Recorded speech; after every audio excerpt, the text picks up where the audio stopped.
Episode 2 के part 1 में हमने देखा कि ओस्मान साहब बाला खातून से कहते हैं कि देखते हैं कि तुम्हारे इस मासूम चेहरे के पीछे किसका हाथ है। लेकिन दोस्तों, वीडियो में आगे बढ़ने से पहले मेरे चैनल पर नए आने वाले दोस्तों से गुजारिश है कि मेरे चैनल को सब्सक्राइब करके बेल आइकन ज़रूर दबा दें ताकि मेरे नए आने वाले वीडियो के नोटिफिकेशन आप लोगों तक सबसे पहले मिल सके।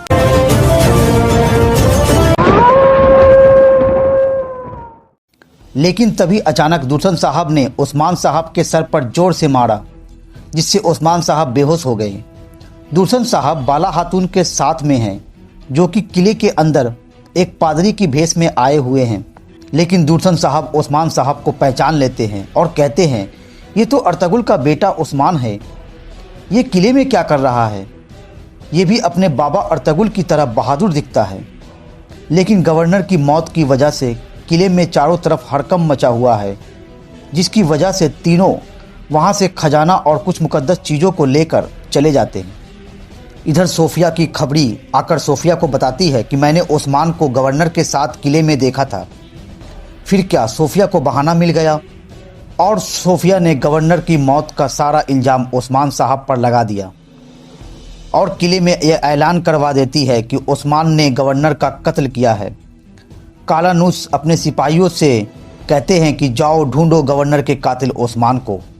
इधर ओस्मान साहब होश में आते हैं, फिर अपने साथियों के पास पहुंचते हैं और साथियों से कहते हैं कि गवर्नर की मौत का इल्ज़ाम मुझ पर लगा दिया गया है और किले में लोग मुझे ढूंढ रहे हैं, इसलिए हमें किसी भी तरह से किले में छुप कर रहना होगा और इस पूरे साजिश का पता लगाने के लिए हमें उस खातून का पता लगाना होगा जिससे मैं किले में मिला था। वही खातून हमें कातिल तक पहुंचा सकती है। इधर सोफिया को पता चल जाता है कि खजाना और मुकद्दस चीज़ें चोरी हो गई है। उसे लगा कि ये सारा काम ओस्मान का है। फिर सोफिया अपनी खबरी हिलियन से कहती है कि हम आका यानूस को क्या जवाब देंगे। एक्चुअली दोस्तों, सोफिया यानीस की बेटी है जो मुसलमानों का दुश्मन है, इसलिए सोफिया नहीं चाहती थी कि काइक कबीले और हमारे बीच सुलह हो। फिर सोफिया कहती है कि ओस्मान, मैं तुम्हें नहीं छोड़ूंगी, मैं तुम्हारा कलेजा अपने दांतों से चबाऊंगी।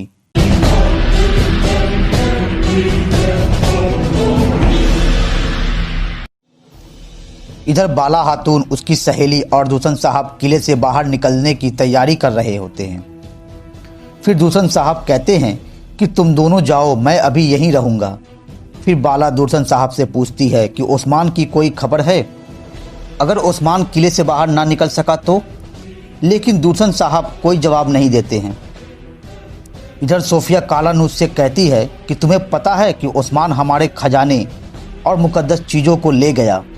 फिर कालानूस कहते हैं कि सोफिया तुम परेशान ना हो, मैं ओस्मान को ढूंढ कर मार दूंगा। फिर दोनों ये प्लान बनाते हैं कि हमें उसके किसी करीबी को पकड़कर उसे जाल में फंसाना होगा, फिर वो उसे बचाने के लिए हार मान जाएगा।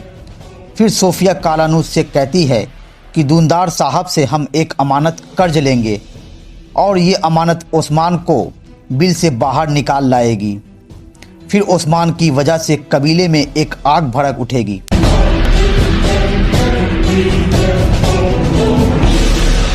फिर इस तरह हम दूनदार बे से कहेंगे कि ओस्मान ने गवर्नर का बेदर्दी से कत्ल करके हमारे बीच जो सुलह हुआ था वो तोड़ दिया। इधर दूनदार बे गुंदूज बे से कहते हैं कि ओस्मान कहाँ है, उसका कोई पता चला? गुंदूज बे कहते हैं, नहीं चचा जान, कोई पता नहीं चला। फिर दूनदार बे कहते हैं कि समझ नहीं आता ये ओस्मान करना क्या चाहता है। फिर दूनदार बे की पत्नी कहती हैं कि मामला बहुत बढ़ गया है दूनदार साहब, हमें ओस्मान की हरकत के बारे में अर्तुगरुल साहब तक खबर पहुंचाना पड़ेगा।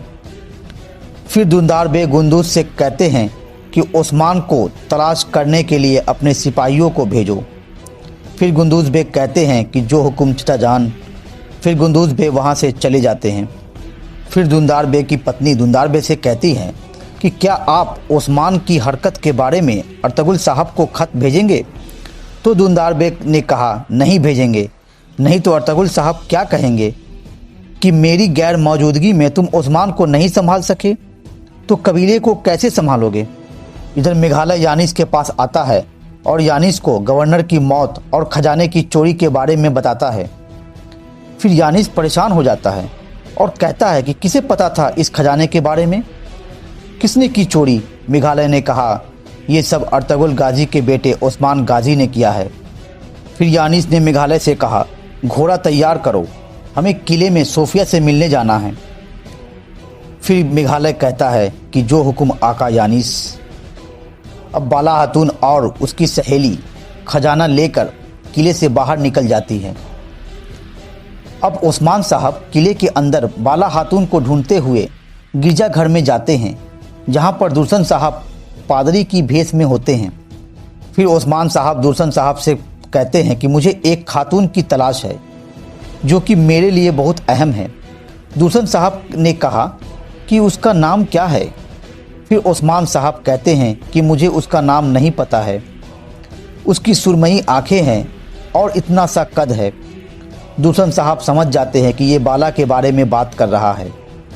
फिर दुर्शन साहब ओस्मान से पूछते हैं कि क्यों तलाश कर रहे हो उसे। ओस्मान साहब कहते हैं कि उसने मेरी जान बचाई थी, मैं अपना कर्ज उतारना चाहता हूँ।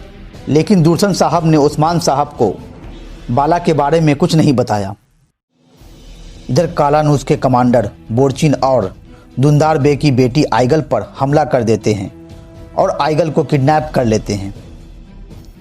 फिर तभी बोरचिन दौड़ते हुए दुंदार बे के पास आती हैं, जहां पर दुंदार बे, आलिशार बे और बाबर साहब आपस में बातचीत कर रहे होते हैं।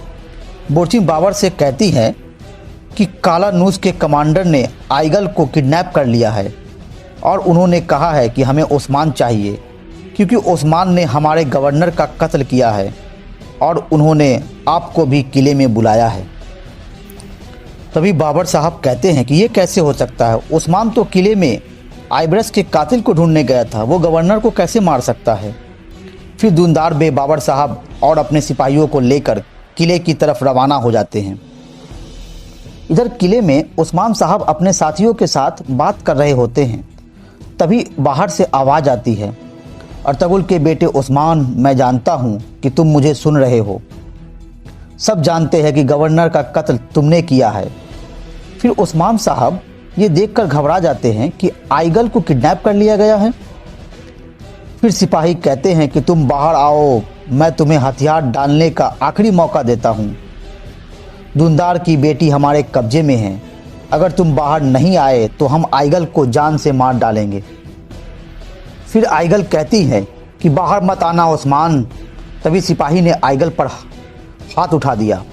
ओस्मान साहब गुस्से में आ जाते हैं और बाहर की तरफ जाने लगते हैं, लेकिन साथियों ने ओस्मान साहब को बाहर जाने से रोक दिया और कहते हैं कि अभी रुक जाइए ओस्मान साहब। फिर ओस्मान साहब अपने साथियों से कहते हैं कि अगर मैं इस किले को इनका कब्रिस्तान ना बना दूं तो मुझे अर्तुगरुल का बेटा ओस्मान ना कहना।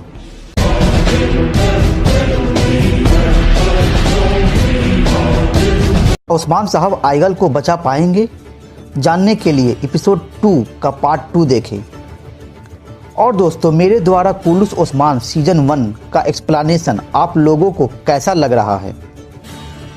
अगर आपको कोई एडवाइस देना है तो कमेंट्स बॉक्स में कमेंट्स करके ज़रूर बताएं, ताकि मैं वीडियो को और भी अच्छी तरह से बना सकूं।